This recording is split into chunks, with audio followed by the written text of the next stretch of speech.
Okay, I am thrilled to welcome in Reid Gorecki, former Major League Baseball player and now the owner and operator of Oil City Athletics in Oceanside. Reid, welcome to the show. Thank you very much, Howie. It's good to be here. All right, it's great to have you, and we always love to have people who are making a difference in the community. And so let's talk about Oil City Athletics and talk about when you opened it and what the facility is all about. We opened in 2016. It was a basic baseball training facility with some soccer at night, and we started very small. We only had a couple instructors. Actually, was working there as an instructor when my brother was the business owner with two of his partners, and it was a business that was something for me when I came home in the off season to kind of substantiate my living for the few months that I was home before leaving for spring training again. So we picked up in 2016 with the Oil City Bandits after East Coast Sports Academy was closed, and we started a travel program for ages 13 to 16. In the last 4 years, we've expanded our age groups as low as 9 years old and as high as 17 years old. So we have been trying to bring back baseball into the local area, trying to work with the local little leagues. That's been our main focus this year, is trying to reach out and see who in the areas we can help out the most. I want to bring this up to you because I pulled my son out of Little League, and I remember the reason why is I felt the parents were too intense and, I hate to use the word, fanatical about winning and not teaching the kids to play the right way. And I think it's so important, especially at the 9, 10, 11-year-old level, to teach the young kids how to play the game the right way and not focus on winning. Let's talk about that. You couldn't be more spot on. I mean, this is where my business differs from the model of other businesses in the area, or however you want to break that down.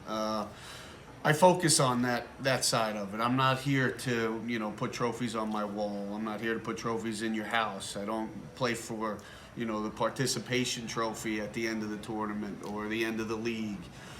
I'm playing for your son or daughter. We just expanded to softball in the last month.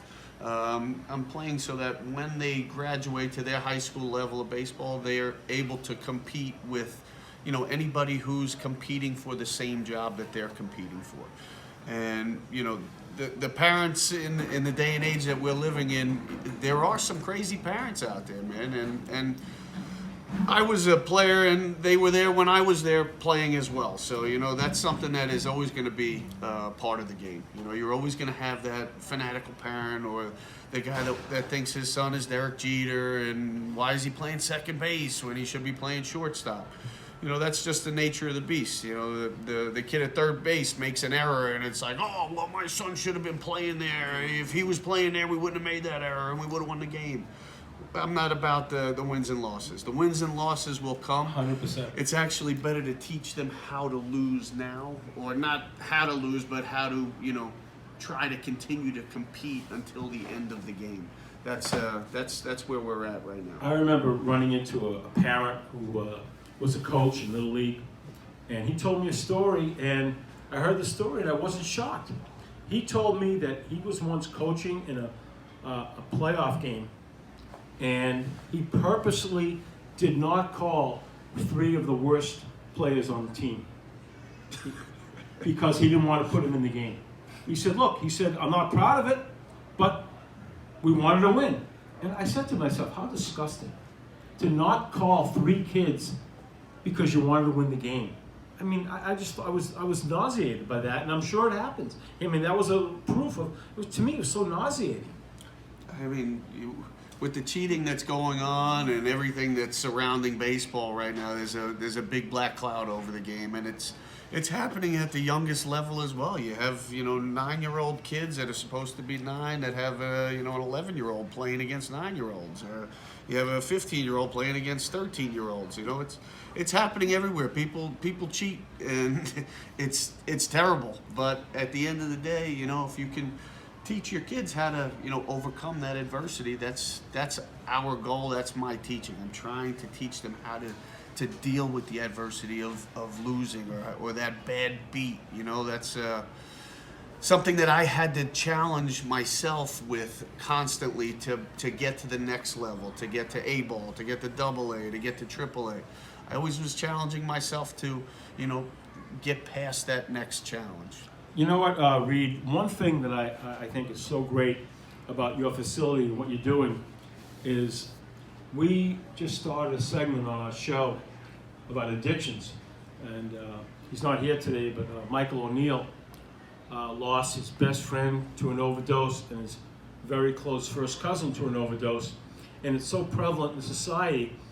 And I think that when you give kids an outlet, an extracurricular activity, they're practicing baseball, they're passionate, and they're not doing bad things. So talk about that aspect where the kids are doing something constructive and passionate and not getting involved in bad activities, let's say. First off, I'm not a doctor, so I can't speak on this from a doctoral standpoint. But it was something that kept me out of trouble. I was a football player. I was a baseball player. I was a basketball player. I skied and snowboarded in the winter. I tried wrestling one year. I tried bowling one year. And this was something that was instilled in me by my father, my mother, my brother, always trying to help me be more competitive than the person that I was up against. And ultimately, it did keep me away from taking that wrong turn down a road. And that is something that I see a lot of kids come in and out of my facility. I have 150 kids in my personal program.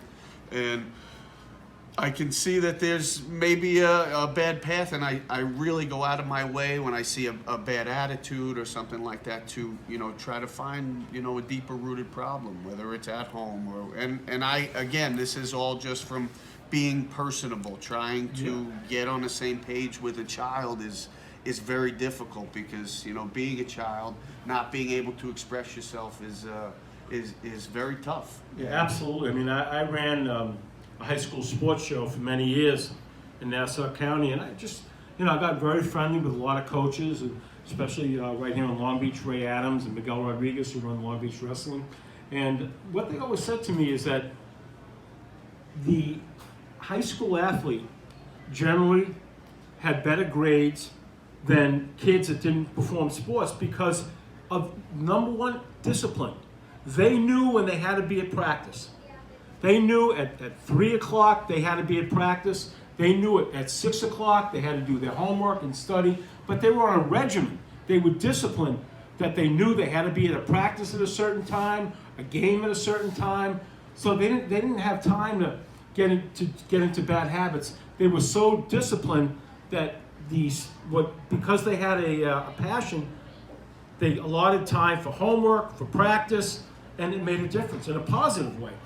Well, it's not even on the athletic side of it. There's so many clubs now that these kids, with chess, art, drama, sports, everything. There's something for everybody. It doesn't have to be athletics. Athletics was my discipline, and that's what kept me disciplined throughout the course of my life. Was knowing that if I was late, I wasn't going to play. If I was not on time or I missed a game, I knew I wasn't going to play the next day.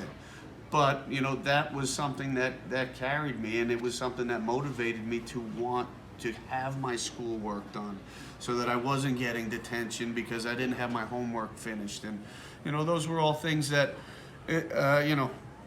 15, 20 years ago when I was in college, in high school, it was a different lifestyle. It's not where we're at today with the curriculum, and it's a whole different world that we're living in. I can't do a simple fifth grader's math, where I could do all of math up through college. I can't do it anymore. I don't know they're showing me on the page. So. Absolutely. So let's go down your journey, Reid. At what age did you realize that, you know what, I'm pretty good at baseball? When did you really believe, through your talent, that you could make it to the major leagues? When did you start believing that, you know, I'm pretty good, someday I can make the major leagues? When did that happen for you? They opened up our first grade box of, what the heck was it? They buried a box. They took it up, I guess, at our 20-year reunion, and out of that was a piece of paper that said, you know, what are you going to do when you finally make it to that out of college? And the first thing on that was, I'm going to have 6 sets of twins, and I'm going to be a professional baseball player. So I knew very early. I had a brother who was 7.5 years older than me, and he was forced by my mother and father to take me everywhere. So when they were playing wiffle ball in the backyard, or stoop ball, or manhunt, at 5 years old, I was chasing him all around town. And where did you go to high school? I went to Kellenberg Memorial in Uniondale. I grew up in Limbrook. I actually grew up in East Rockaway, but I went to Limbrook school districts. I went to Marion Street, and then I went to South. And then I graduated to the University of Dublin. So when you went to Kellenberg, did you have that? You must have been scouted at that point, and you must have had the feeling that, hey, I'm pretty good. I can make it to the show. Yeah, we were. My fresh. By the time I was 12 years old, I made the New York Tokyo friendship team. Wow. And I went to Japan for 2 weeks, and I played against the Japanese national team, and 2 of the local cities over there had teams also. So we stayed with the family in Japan, and they took us to the Japanese Disneyland, and you know we got the culture over there.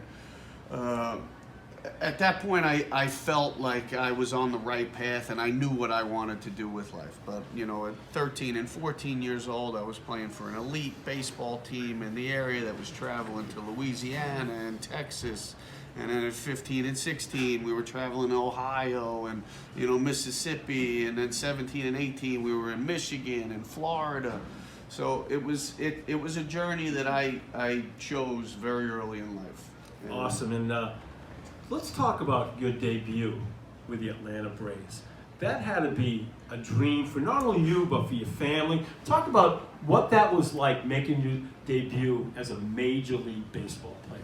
A kid from Long Island. What was that? Talk about that. It was unreal. It was something that was unexpected because I was one of 5 outfielders in AAA, and I was the only one of those 5 outfielders who wasn't on the Major League roster. So one of those guys had to be taken off of the Major League roster for me to be added to the roster. And I asked for the day off the day before that because I was just exhausted. My body was exhausted. And my manager told me, he's like, you can't, he's like, I need you to play. And I was like, if you need me, you need me. So the next day I showed up and my name wasn't on the roster. And I was like, I went into his office. I was like, Skip, you couldn't tell me, you know, last night so I could have, you know, slept in today?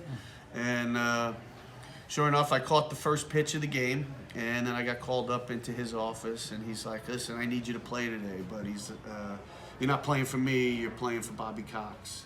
Wow. And I looked at him, and I literally almost jumped over the table and fought him because I didn't know what to do. I thought he was messing with me. I turned to my pitching coach. I was like, is he messing with me? And I turned to my hitting coach. I was like, is he messing with me? And then I jumped over the table and, gave him a big hug. But it was unreal. I drove straight down to the field in Atlanta, and I got in the game in the 7th inning, and I caught the highest pop-up. Scott Rowland hit a ball out of the stadium. It was pitch black above the lights that you literally lost the ball for a second. And I didn't get an at-bat in that game, but right after that game, we got on a plane, which, you know, the bus picked us up right at the stadium, drove us right to the door of the plane. We got right on the plane ourselves, and basically the same thing getting off the plane in New York, and then the next day was unreal. I sat the bench the whole next day in New York, and then the following day, Garrett Anderson hit a home run in the 1st inning, and he went to Bobby Cox that his back was hurting, and they threw me in the lineup, and it was just a dream come true. In New York? In New York. With your family there? Family was here. Unbelievable. Talk about your first Major League at bat. Well, I knew the catcher, Robbie Cancel, and I actually knew the pitcher, Tim Redding. And I thought for sure I was getting a fastball, so I completely cheated to try to hit a home run, and they threw me a slider. So they knew that I knew that, Yeah, okay. you know, that I was onto their tricks, and I ended up popping out on the very first pitch that I saw. And watching film, the guys that were talking on the game, Hernandez and his partner up top, were like, well, this rookie didn't even give us any time to talk about him. And then, you know, the next hitter came up. But the very next day, I got in the lineup, and my second at bat off of Green, I got my first hit. But In New York. in New York, first RBI, Ryan Church. We were winning by 9 runs at that point. So Ryan Church on contact took off from second base. There was no play at the plate, and I got my first hit, my first RBI in the same at bat, and I couldn't help. I tried to keep as much of a straight face as I could to be professional. What a thrill to have, Matt. It couldn't have worked out any better to be in New York. It was a dream come true. I really have a lot to thank the Atlanta Braves for. It was something that I thought that I was at the end of my career, and it gave me life for another year in the minor leagues after that with the New York Yankees, which was somebody that I not only didn't mind finishing my career with, but it was somebody that I also wanted to play for. So you make it to the show, kid from Long Island, and it doesn't get any better than that. I felt like the whole stadium was there for me. When I got the hit, it might have been just the 40 people that I had there for myself, but it felt like 30,000. Well, let's face it, not too many kids from Long Island make it to the Major League. So we have a lot of pitchers that make it, but it's been a while, I think, since a hitter has made it up there, or a defender. Yeah, I remember when I was in high school sports, I got friendly with a kid. His name was Craig Hansen. He was pitching for Glen Cove. His senior year at Glen Cove High School, had a 0 ERA. He's a big, tall kid, like 6'6". Went to St. John's. They converted him into a closer, and he ended up being a #1 draft pick for my team, the Boston Red Sox. Get outta here. And that was like such a thrill. And I remember when he made his major league debut, I called his high school baseball coach, John DeLecchia, and I said, Craig Hansen, he's pitching against the White Sox. I was thrilled. It's just a great thrill to see a kid from Long Island make it to the pros. I had over 300 text messages after my first at bat. Why did you swing at the first pitch? You should have taken one. The congratulatory texts and everything was just really special. Yeah, I think probably one of the greatest players, Hall of Famer, besides Carl Yastrzemski, Craig Biggio. I remember a video last year. His son Craven made it as a rookie with the Toronto Blue Jays in his first game in Toronto. His dad was in the stadium, and he hits a home run in the upper deck, and they immediately flash to his father, and he's high-fiving everyone. You just love seeing that. You love seeing a kid from Long Island. Now, he was a Hall of Famer, and now his son is playing for the Blue Jays. It doesn't get any better than that. It does not get any better than that. My parents were completely, above and beyond at that point. They looked like they were floating. Terry Pendleton asked for the ball, and then he pretended that he threw it up in the stands, and that created a whole nother ruckus. So it was just a good feeling. All right, so Reid Gorecki, tell people how they can get a hold of you. Where you're located, Oil City Athletics. We're located at 3573 Maple Court in Oceanside. Our website is oilcitysportsfacility.com. If you need to email us, oilcitysportsfacility@gmail.com, and our phone number's 516-208-7168. We have a full indoor soccer field, 120 feet by 70 feet wide, 5 batting tunnels, and 2 full-length pitching tunnels. So, And you do girls softball as well now. we just started girls softball, so we're starting with a 10-year-old team, and we have gotten some interest up to the age of 12. So that's something that we're excited about, bringing girls. They're just so much fun to work with, and they really enjoy, getting on the field and trying to win some games. That's awesome. Reid Gorecki, ladies and gentlemen, doing great work in the community, and made it to the show, the Atlanta Braves, and got his first hit in his hometown of New York against the Mets. What a great story.